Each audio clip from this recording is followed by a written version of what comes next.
Hello aspirants, welcome to the lectures of History of Modern India from the book Spectrum. And in the last lecture, we finished your chapter 4, which is India on the Eve of British Conquest. And today is the day of your bonus MCQs. Okay, let's get started. Your first question is, in the reign of which Mughal emperor was the third battle of Panipat fought? And your options are Shah Alam II, Jahandar Shah, Bahadur Shah, and Bahadur Shah Zafar. So please pause the video and try to recall the answer. Okay, so for this question, you should know when was the third battle of Panipat fought, right? So it was the year 1761, right? And it was fought between Marathas and Ahmad Shah Abdali. Exactly? Yes. So relate करना है आपको कि ये जो year है ये किसके reign में था. Okay, which Mughal emperor. Let's try to eliminate the options first. तो सबसे पहले एलिमिनेट करते हैं बहादुर शाह जफ़र को. क्यों बहादुर शाह जफ़र? क्योंकि आपके लास्ट मुगल एम्परर हैं. और अगर आपको थोड़ा आइडिया है तो 1857 का जब आपका रिवोल्ट हुआ था, he was a Mughal emperor that time. तो हम तो यहाँ पे अभी 18वीं सेंचुरी की बात कर रहे हैं और ये बहादुर शाह जफ़र जी तो 19वीं सेंचुरी में प्रेजेंट है. तो ये ऑप्शन हो गया आपका एलिमिनेट. ओके, इस तरीके से आपको याद रखना है.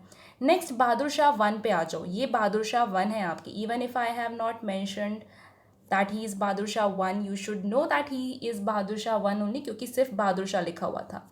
ठीक है, नाउ ये भी एलिमिनेट हो जाएंगे. ये कैसे एलिमिनेट हो जाएंगे? Because after the death of Aurangzeb 1707 में औरंगजेब की डेथ हो गई थी एंड उसके 2 साल बाद ये 1709 में एम्परर बन गए थे. एंड इतना आपको याद होगा कि he was very old when he became the ruler. He was 63 years old. तो क्या पॉसिबल है कि ये 1761 तक रूल कर जाएंगे, जिंदा भी रहेंगे? So no, right.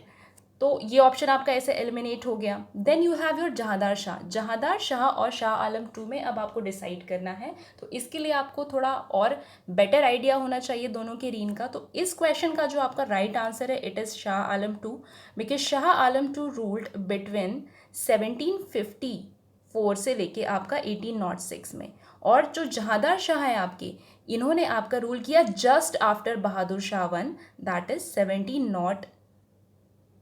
1712 से लेके आपका 1713 तक.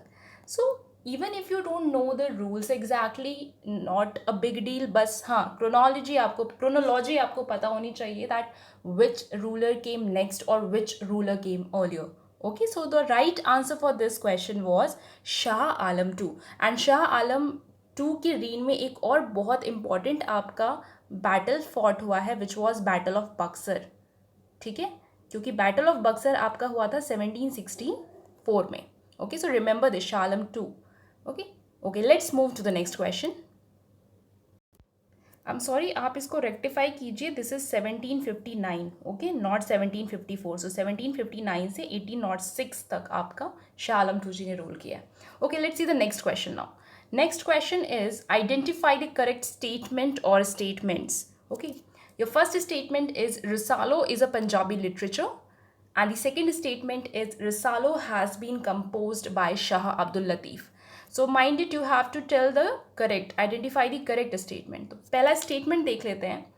Is Risalo Punjabi literature? No. Risalo is a Sindhi literature.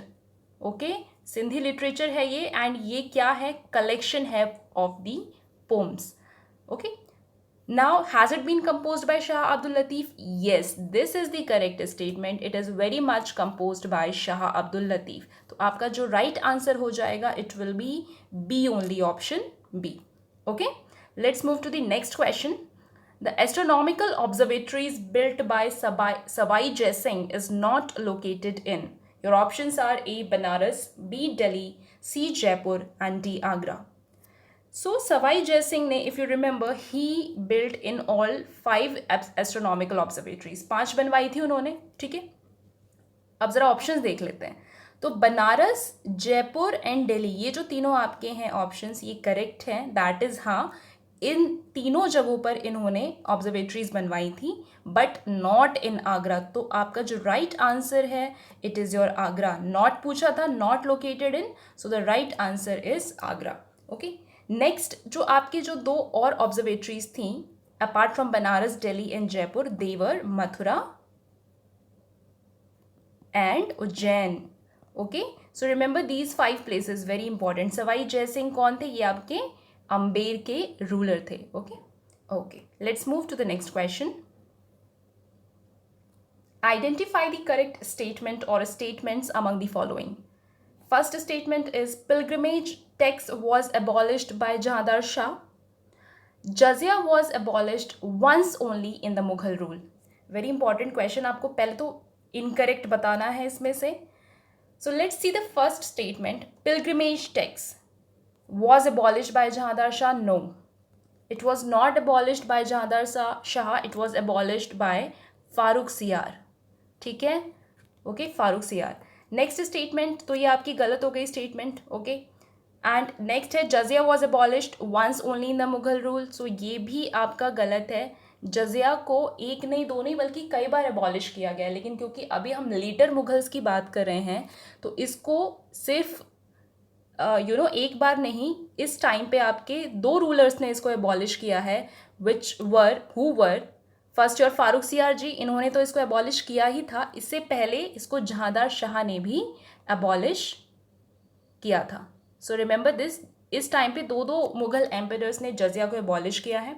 जजिया it was the tax on the non Muslim. Similarly pilgrimage tax भी आपका नॉन मुस्लिम्स पे था, स्पेशली ऑन द हिंदूज. जो लोग पिलग्रिम्स थे एंड फार ऑफ प्लेसेस तक अगर visit कर रहे हैं, कोई होली प्लेस विजिट कर रहे हैं, टेम्पल्स स्पेशली, क्योंकि हिंदूज़ के ऊपर ये स्पेशली लगता था, तो उनके ऊपर ये टैक्स लगाया जाता था. तो आपका जो करेक्ट आंसर है it will be your both A and B. तो ये दोनों ही आपकी स्टेटमेंट्स इनकरेक्ट थी. So your correct answer is both A and B. Okay, let's move to the next question. Saadat Khan, also known as Burhan ul Mulk, was the founder of. Your options are Bengal, Farrukhabad, Awadh and Hyderabad. तो इसमें तो देखिए आपको eliminate करने में easy भी रहेगा, क्योंकि हैदराबाद तो अब तक फेमस हो चुका है ना, इतनी बार मैंने नाम ले दिया है निज़ामुल मुल्क का. ठीक है, तो ये ऑप्शन तो वैसे ही एलिमिनेट हो गया, हैदराबाद नहीं. उसके बाद बंगाल में थे आपके मुर्शीद कुली खान जी. ठीक है, बंगाल में हैं आपके मुर्शीद कुली खान. फारूकाबाद जो है ये आपका मोहम्मद खान बंगाश ने फाउंड किया था. ओके, मोहम्मद खान बंगाश. तो अब एक ही ऑप्शन बचता है आपका, विच इज अवध. ओके, तो सादत खान ने किसकी फाउंडेशन की थी? अवध की फाउंडेशन. ओके, तो ये रीजनल स्टेट्स आपके इंपॉर्टेंट है. ठीक है, आपको पता होना चाहिए who was the founder of which regional state. Next question is, these were the centers of higher education in the region of Bengal and Bihar, and the options are Pathshalas, Chatuspathis, Maktabs and Madrasas. Again, in this question we can eliminate easily. तो सबसे पहले तो पाठशालाज और मकतब्स ये आपके किसके centres थे? These were the centers of the primary, that is elementary education. ठीक है, दैट इज़ प्राइमरी एजुकेशन. तो ये ऑप्शंस आपके एलिमिनेट हो गए. देन मदरसाज भी आपके हायर एजुकेशन, हायर लर्निंग के सेंटर्स थे, बट ये पर्शियन और अरेबिक लैंग्वेज के लिए थे. ठीक है, पर्शियन और अरेबिक लर्निंग के लिए थे. तो आपका क्या ऑप्शन बचा? Chatuspathis. So the right answer is chatuspathis, the higher education centres in the region of Bengal and Bihar. Okay, let's come to the next question. In the context of the decline of the Mughal Empire, identify the incorrect statement or statements. Your statements are: Aurangzeb's Deccan policy was one of the reasons for the failure of Mughal Empire. Second, the empire had become too vast to be administered by a central authority. And the third is the ranks or mansabs of amirs decreased sharply. So you have to identify the incorrect कि कौन सी statement या फिर statements इनमें से गलत है. Let's have a look at the statements one by one. तो पहली statement में औरंगजेब की डेक्कन पॉलिसी फेलियर थी. Yes, it was the reason of the decline of the Mughal Empire. So this statement is correct. तो ये तो ऑप्शन नहीं है आपका. नेक्स्ट है आपका empire had become too vast. Obviously empire काफ़ी एक्सपेंड हो गया था, काफ़ी बड़े रीजन में फैल गया था. तो ये भी स्टेटमेंट आपकी करेक्ट है. Again not the answer. Then third, क्या रैंक्स या फिर जो मनसब्स थी आमिर्स की, क्या वो डिक्रीज हुई थी? नहीं, they increased in fact. Okay, they didn't decrease, they increased. इसी वजह से आपको याद होगा जागीरदारी क्राइसिस क्रिएट हो गया था, क्योंकि नंबर बढ़ गए हैं, रैंक्स बढ़ गई हैं, तो उनको जागीर लैंड्स डिस्ट्रीब्यूट करने के लिए नंबर ऑफ लैंड्स ज़्यादा चाहिए, जबकि लैंड्स तो लिमिटेड है। ओके, तो ये इसका आंसर होगा option C only. Okay, so this is the incorrect statement. बाकी आपकी दोनों first statement and second statements are correct, third is the incorrect statement, so this is the right answer. Okay okay, let's move to the next question. Peacock throne and the Kohinoor diamond was collected by Nadir Shah after, you have your options as Battle of Karnal, third Battle of Panipat, Battle of Shakr Kheda and second Battle of Panipat. So again you need to have the idea of all these battles, but हाँ हम eliminate कर सकते हैं क्योंकि पहले तो नादिर शाह आए कब हैं? He came in the year 1738. Okay, and ये जो बैटल हैं ये आपका फिर आपको ईयर्स पता होने चाहिए, तो उससे हम रिलेट करेंगे। तो सबसे पहले आप सेकेंड बैटल ऑफ पानीपत पे आ जाओ, ये तो पहले ही एलिमिनेट हो गया। कहाँ ये 16th सेंचुरी में फॉर्ट हुआ है 1556 में, तो ये एलिमिनेट हो गया। देन आ जाओ आप third battle of Panipat. Third battle of Panipat हुआ है आपका 1761 में, तो ये तो थोड़ा और लेटर ऑन हो गया, ठीक है, ये भी आपका एलिमिनेट हो गया। नेक्स्ट आ जाओ आप battle of Shakar Kheda. Battle of Shakar Kheda actually fought हुआ था आपका 17, okay, it's in the year 17, I am sorry for that, 24. okay, this is fought in the year 1724 and किसके बीच में ये फॉर्ट हुआ है आपका?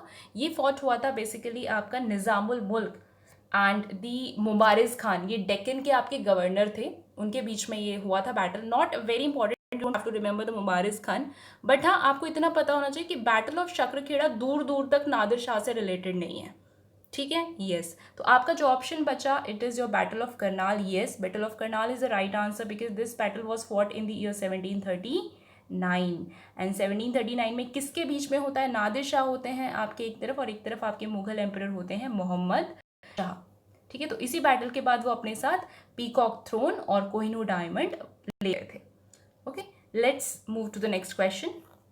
The Tripartite Treaty of 1838 was signed between the English Company and, your options are Marathas, Jats, Rajputs and Sikhs. So this question, the Tripartite Treaty of 1838, ये आपकी sign हुई थी रंजीत सिंह जी के साथ, इफ यू रिमेंबर, ठीक है। तो रंजीत सिंह जी, एंड रंजीत सिंह जी कौन थे? He was a Sikh, so your right answer is 6. Okay, and इसमें थर्ड पार्टी आपकी कौन थी? क्योंकि ट्राईपार्टाइट ट्रीटी है, so obviously 3 parties are involve, and third जो आपके पर्सन थे he was Shah Shuja. Ranjit Singh and Shah Shuja ji के बीच में साइन होती है of 1838। Okay, let's move to the next question and the last question, that is Ijara system, that is revenue farming, was introduced by, your options are Abdullah Khan, Zulfikar Khan, Nizamul मुल्क and Hussain Ali. Okay, तो आप देख रहे हैं ऑप्शंस में ये सारे के सारे जो हैं एक भी मुगल एम्परर नहीं है। तो यस, इजारा सिस्टम जो है ये आपका एक नोबल ने इंट्रोड्यूस किया था। Who was the right answer is Zulfiqar Khan. ये जो बाकी आपके नोबल्स हैं ये हैं आपके अब्दुल्ला खान और हुसैन अली।